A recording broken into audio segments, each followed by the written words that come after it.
بسم اللہ الرحمن الرحیم۔ قرآن کریم اور حدیث مبارکہ میں حوض کوثر، پل صراط اور ترازو کا تذکرہ آیا ہے۔ تو آج ہم پڑھیں گے حوض کوثر کے بارے میں کہ حوض کوثر کیا ہے۔ کہیں اس کے بارے میں نہر کوثر کا لفظ آیا ہے، کہیں حوض کوثر کا۔ تو تحقیق یہ ہے کہ یہ جو کوثر ہے یہ جنت کی ایک نہر ہے، اور جنت میں اس کی شاخیں ہوں گی، اور حوض کوثر جو ہے وہ میدان محشر میں ایک تالاب ہوگا جس میں اللہ تبارک و تعالیٰ جنت سے ڈالیں گے پرنالہ پانی کا، اور نبی پاک صلی اللہ علیہ وسلم اس میدان محشر میں اس حوض کوثر سے لوگوں کو پانی پلائیں گے۔ یہ تحقیق ہے۔ دنیا میں اس کی مثال سمجھ نہیں ہو تو آپ واٹر سپلائی کا نظام سمجھ سکتے ہیں۔ اب تو وہ کم ہو گیا ہے، پہلے بہت ہر شہر میں بڑی ٹینکی ہوتی تھی، سرکاری ٹینکی، اور پھر اس میں سے پانی جو ہے نا وہ جاتا تھا مختلف علاقوں میں، محلوں میں، ٹھیک ہے۔ یا آج کل گیس کی پائپ لائن ہے، دیکھیں پیچھے سے آ رہی ہوتی ہے گیس، ایک اس کا مرکزی جگہ ہوتی ہے، پھر محلوں میں پائپوں کے ذریعے گیس تقسیم ہو رہی ہوتی ہے۔ تو بہرحال بہت عظیم الشان پانی ہوگا اس کا، دیکھو کہ اس کے بارے میں حدیث ہے۔ عن انس قال قال رسول اللہ صلی اللہ علیہ وسلم، حضرت انس سے روایت فرماتے ہیں کہ رسول اللہ صلی اللہ علیہ وسلم نے فرمایا، بینا انا اسیر فی الجنہ، اس دوران کہ میں جنت میں چل رہا تھا، اذا انا بنہر، اچانک میں نہر کے پاس پہنچا، حافتاہ، اس کے دونوں کناروں پر، حباب الدر المجوف، اس کے دونوں کناروں پر در مجوف کے تھے، یعنی اندر سے خالی کیے ہوئے موتیوں سے بنے ہوئے کبے تھے۔ قلت ما ھذا یا جبرائیل، میں نے کہا جبرائیل یہ کیا ہے؟ قال ھذا الکوثر الذی اعطاک ربک، یہ وہ کوثر ہے جو آپ کو آپ کا رب عطا کرے گا۔ فاذا طینہ مسک اذفر، تو میں نے دیکھا اس کی جو طینہ مٹی تھی نا، مسکن وہ مشک تھی، مشک کی طرح، اذفر خوشبودار تھی۔ یعنی حضور یہ فرما رہے ہیں، بخاری شریف کی حدیث ہے، میں جنت میں چل رہا تھا، یہ تو آپ نے خواب میں دیکھا ہوگا، یہ اس پہ معراج کے سفر میں، کہ میں نے حضور فرماتے ہیں دیکھا کہ نہر کے پاس پہنچا، اس نہر کے دونوں کناروں پہ وہ بنے ہوئے تھے کبے، موتیوں کے کبے تھے، اندر سے وہ خالی تھے۔ میں نے پوچھا جبرائیل یہ کیا چیز ہے؟ تو انہوں نے فرمایا کہ یہ نہر جو ہے نا، یہ نہر کوثر ہے جو آپ کا رب آپ کو عطا کرے گا۔ قرآن کریم میں انا اعطیناک الکوثر، آپ کو کوثر عطا کریں گے، یا ہم نے کوثر آپ کو دے دی، ٹھیک ہے جی۔ وہ کبے کن لوگوں کے لیے ہوں گے؟ جو بہت نیک متقی پرہیزگار مسلمان ہوں گے، اور اس کی جو مٹی تھی نہر کی وہ بہت ہی زیادہ خوشبودار تھی۔ تو اللہ اور اللہ کے رسول کو نیک لوگوں کو خوشبو پسند ہے، بندہ خوشبو استعمال کرے، اور پسینے کی کسی اور چیز بدبو نہیں آنی چاہیے۔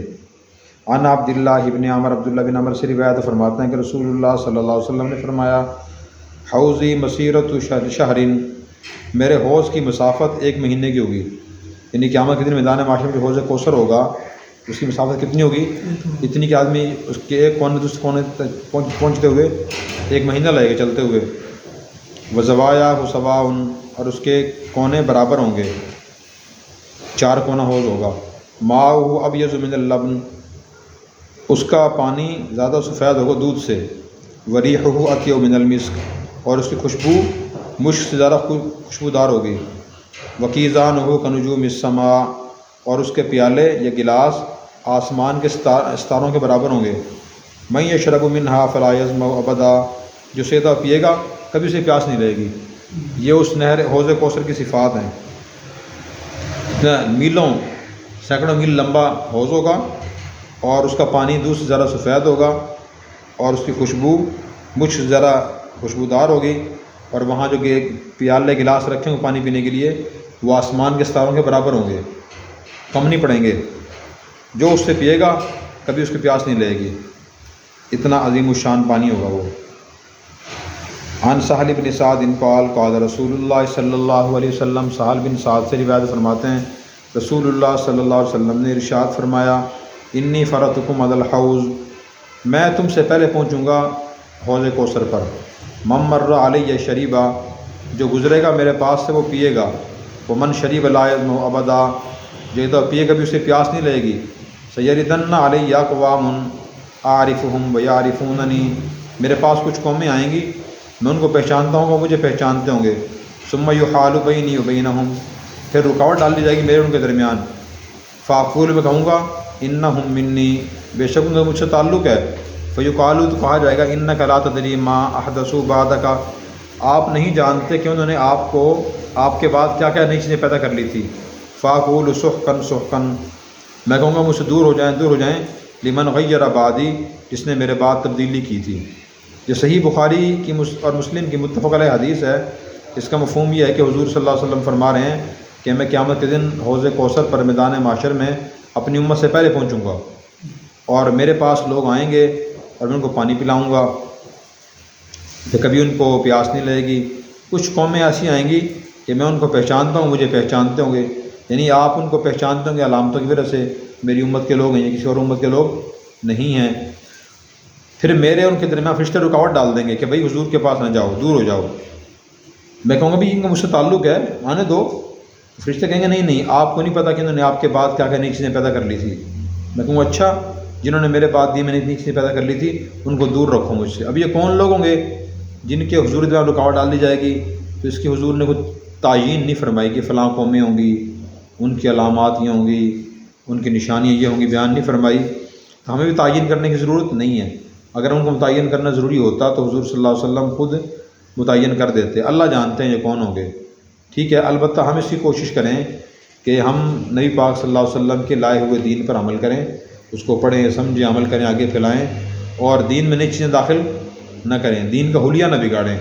نماز کی جو شکل اللہ کے نبی نے بتائی ہے، نماز کی، روزے کی، حج کی، زکوٰۃ کی، نکاح کی، معاملات کی، ہم وہی شکلیں رکھیں ان کی، اپنی طرف سے شکلیں ان کی نہ بگاڑیں، کمی بیشی نہ کریں۔ حدیث کے الفاظ سے اشارہ ملتا ہے کہ لمن غیر بعدی، جس نے میرے بعد تبدیلیاں کر لی تھی تو ان کو مجھ سے دور رکھو، ہم دین میں تبدیلی نہ کریں۔ بہت سے لوگ کرتے ہیں، کہتے ہیں اس میں کیا حرج ہے، تھوڑا سا یہ بھی کر لو، تھوڑا سا یوں کر لو، اگر یوں کر لیں تو کیا ہو جائے گا۔ تو بھئی جو اصل شکل دین کی ہے ہم کوشش کریں گے دین کو اسی پہ رکھیں۔ اللہ تبارک و تعالی ہمیں دین سمجھ کر عمل کرنے کی توفیق عطا فرمائے۔